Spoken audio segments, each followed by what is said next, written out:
Hi guys, how are you. आज हम big data topic है ये स्टडी करेंगे। F1 बुक का, ACCA की बुक का F1 बिजनेस एंड टेक्नोलॉजी। तो इसका चैप्टर नंबर 4 है, इसका टॉपिक नंबर 8 है, व्हाट इज़ बिग डाटा।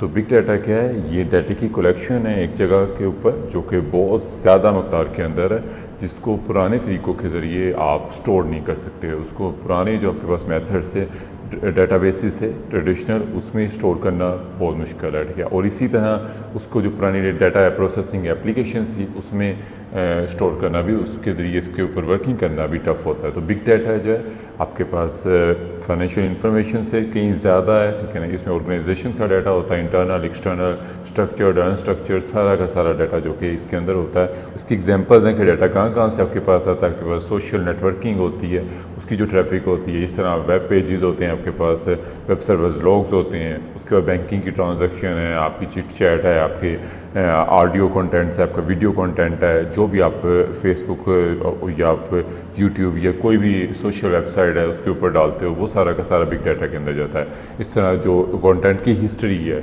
आपका जो भी डाटा आप सिस्टम के अंदर डालते हो वो कभी भी ज़ाया नहीं होता, वो वहाँ पे स्टोर हो रहा होता है, ठीक है ना। बिज़नेस के डॉक्यूमेंट्स होते हैं, ऑर्गेनाइजेशंस के डॉक्यूमेंट्स होते हैं, गवर्नमेंट्स के डॉक्यूमेंट्स होते हैं, फाइनेंशियल वर्ल्ड होती है आपके पास।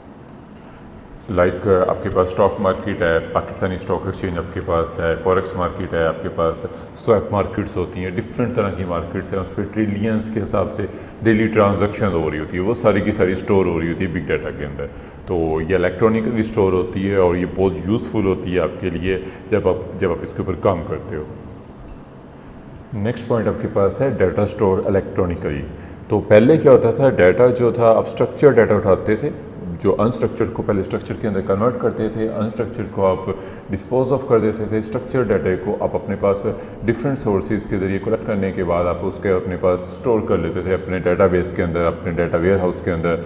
पेपर फॉर्म में था तो डाटा वेयर हाउस के अंदर कर देते थे, डाटाबेस के अंदर जब आपके पास इलेक्ट्रॉनिक फॉर्म में आ गया तो उसमें कर देते थे। लेकिन अब जो दुनिया है वो डिजिटलाइजेशन की तरफ मूव कर रही है और बहुत तेज़ी से मूव कर रही है। तो इस डिजिटलाइज्ड वर्ल्ड के अंदर आपके पास जो डाटा है वो सारा का सारा इलेक्ट्रॉनिकली स्टोर हो रहा है। इस डाटा ऑर्गेनाइजेशन के बारे में, इसके इन्वायरमेंट्स के बारे में, अनस्ट्रक्चर्ड डाटा जो है, स्ट्रक्चर्ड डाटा, ये सारा कुछ आपके पास जो है वो इलेक्ट्रॉनिकली स्टोर हो रहा होता है, ठीक है। जिसमें ईमेल, ऑनलाइन शॉपिंग्स वगैरह आपके पास है, सोशल मीडिया की साइट्स है, ये सारे के सारा जो डाटा जनरेट करते हैं ये सारा का सारा आपके पास स्टोर होता है बिग डाटा के अंदर। और कुछ पिछले सालों के अंदर जो पूरी हिस्ट्री है बिग डाटा की, ठीक है ना, उसमें से 90% जो डाटा है वो पिछले कुछ सालों के अंदर ही इलेक्ट्रॉनिकली स्टोर हुआ है। और इसके स्टोर होने की जो शरह है वो स्पीड जो है वो बहुत तेज़ी से बढ़ रही है और वो एक्सपोनेंशियल रेट्स के साथ बढ़ रही है, मतलब पावर्स की सूरत में, जैसे 2 की पावर 5 है, 2 की पावर 7 है, ठीक है। वो इस तरह स्पीड से बढ़ रही है, ठीक है। और उसके लिए न्यू टूल्स आपको चाहिए, नई टेक्निक्स चाहिए इस डाटा को स्टोर करने के लिए। तो ये आपके पास इलिस्ट्रेशन है, इसमें इसने कार बनाने वाली कंपनी है फोर्ड, ठीक है। तो इसके बारे में इसने बताया कि ये 25 GB डाटा जो है वो पर आवर जनरेट कर रही है, इसे स्टोर करना है और उसके लिए आपको इक्विपमेंट्स भी चाहिए जो कि बिग डाटा से रिलेट करते हैं। इसमें कंपनी को कोई इक्विपमेंट नहीं चाहिए होता, ठीक है ना। कंपनी बिग डाटा में इसको स्टोर ऑटोमेटिकली होता रहता है। और इसी तरह ये कंपनी जो है ये कार्बन डाइऑक्साइड एमिशन के ऊपर भी वर्किंग कर रही है, वहाँ पे वो देखती है और उसने फोरकास्ट किया हुआ है नेक्स्ट 50 ईयर्स के अंदर, ठीक है, 50 ईयर्स तक कि वो कैसे रोड्स के ऊपर जो गाड़ियाँ चलती है वो कितना कार्बन डाइऑक्साइड एमिशन करेंगे और उसको कैसे कंट्रोल करना है, आपने टेक्नोलॉजिकली एडवांस चीज़ों पे कैसे जाना है। इस तरह डिफरेंट मेथड जो है मैथमेटिकल मॉडल जो होते हैं वो भी यूज़ होते हैं, ठीक है, जो कि आपको टेक्नोलॉजिकली एडवांसमेंट की तरफ लेके जाती हैं और रिसर्च और डेवलपमेंट के अंदर आपकी हेल्पफुल होते हैं आपके लिए। तो नेक्स्ट पॉइंट आपके पास है फीचर्स ऑफ बिग डाटा। इसको 3V के ज़रिए हमें डिस्क्राइब किया गया है। तो पहले आपके पास वॉल्यूम है, वैरायटी एंड वेलोसिटी। तो वॉल्यूम तो ह्यूज अमाउंट के अंदर डाटा चाहिए होता है जो कि ऑर्गेनाइजेशन ने स्टोर करना होता है, इसको प्रोसेस करना होता है। इसके लिए इससे एग्जांपल दी है मैश.com, ये एक सिंपल सी वेबसाइट है, ठीक है, डेटिंग कंपनी है जो कि जिस एस्टिमेट उन्होंने अपना लगाया कि उनका 70 टीराबाइट्स जो है डाटा है उनके कस्टमर्स का। नेक्स्ट आपके पास आ जाता है वैरायटी।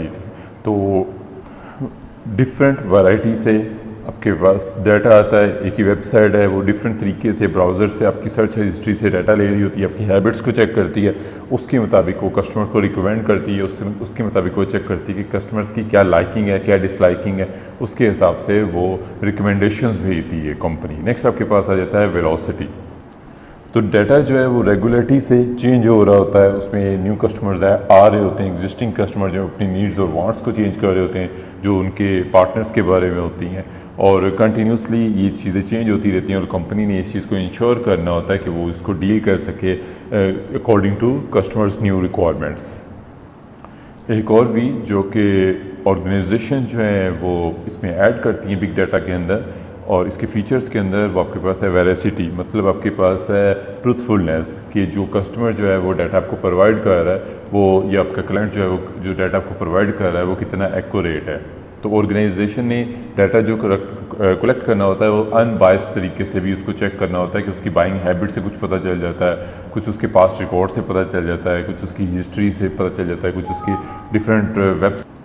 डिफरेंट वेबसाइट से जो ब्राउजिंग होती है कुछ उससे पता चल जाता है, ठीक है। और कंपनी ने जो आपके पास Match.com की हम एग्जांपल ले रहे थे, उसमें इन्होंने नॉन बायस्ड सोर्सेज से इंफॉर्मेशन लेके उसको रिलेट करना होता है, क्योंकि कस्टमर जो है वो अपने आप को हमेशा अच्छा प्रेजेंट करता है, पॉजिटिव लाइट शो कर रहा होता है, लेकिन एक्चुअल में इस तरह हमेशा एग्जिस्ट नहीं करता, ठीक है। तो उसकी वजह से जो मैचेस हैं वो इनएक्यूरेट हो सकते होते हैं। इसीलिए ये जो Match.com है ये डिफरेंट उसकी हिस्ट्री से भी चीज़ों को फाइंड आउट करके फिर मैचेस बनाती हैं जो कि बेटर कंडीशंस के अंदर होते हैं, उसमें बायसनेस नहीं होती उसके अंदर। तो एक और एग्जांपल नेटफ्लिक्स की है जिसके 120 मिलियन यूज़र्स हैं वर्ल्ड वाइड, और वो बिलियंस ऑफ आवर्स इनको देखते हैं, इनके डिफरेंट प्रोग्राम्स को। तो इन्होंने वहाँ से इसको एनालाइज करना होता है कि कौन से व्यूअर्स हैं वो किस टाइप्स के प्रोग्राम्स को देखना पसंद करते हैं, और व्यूअरशिप जो है वो किन प्रोग्राम्स की अच्छी है, कितने उस पर व्यूज़ आते हैं, उस हिसाब से ये कैटेगराइज करते हैं डिफरेंट प्रोग्राम्स को। Hope you like the video, kindly share and subscribe it. Thanks.